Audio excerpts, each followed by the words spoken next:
whole floor on the same circuit, and also I've never. Thanks, Exceptional God Warrior. This is just the. This is basically coming on to the finishing right now. Obviously, they've drywall, they've sand, they've done everything. But I'm not going to put my lights up there yet because, you know, obviously they're going to paint and stuff. And by the time it comes to the end of the job,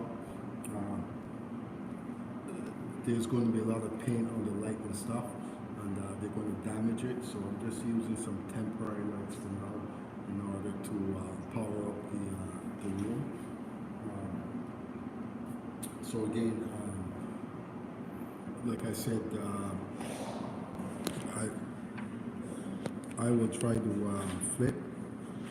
So you see, yeah, bro. I think there's a fan on. I'm not sure. That's why I was trying to, you know. But again, this is the lighting that I have going on here. I'm able to flip this around, right? So you can see over here, place lighting in this area, and you know, I believe that every bulkhead will have a dark spot, right? As you can see, this room here, these rooms here are on its own circuit. So for that reason, you're saying that this one room is lighting up, but the other rooms are not. It's another thing that I do. Like I said, I don't put all my lighting circuits on the same thing, just because of, you know, the more lights you have, the more circuits you need. Also, I do it for emergency wise. I try to think of the client, you know, who's going to, if there's a power surge of any sort, or they decide to, or they lose a circuit of any sort, there's something else on the floor that have lights going on. Very important when it comes to doing electrical. And obviously you have to plan what you do before you start your job.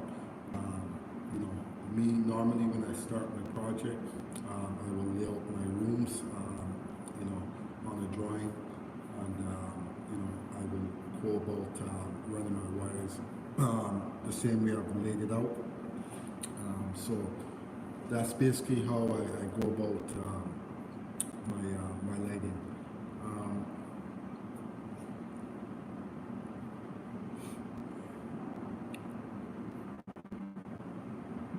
So again,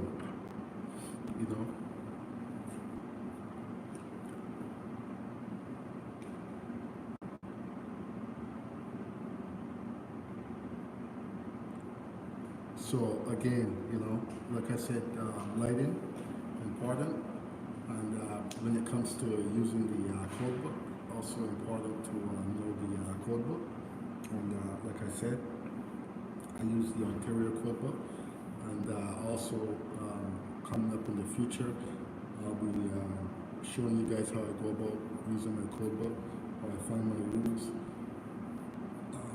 You know, like I said, with the code book, there's many different rules.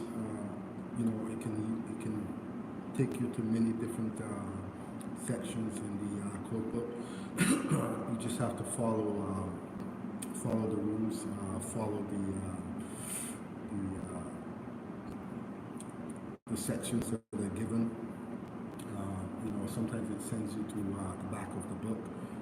Sometimes it sends you to the diagram. So it's very important to know the lighting, the code book, and very important to be gifted when it comes to the code book also. Again, my battery is going to die on me, I believe. And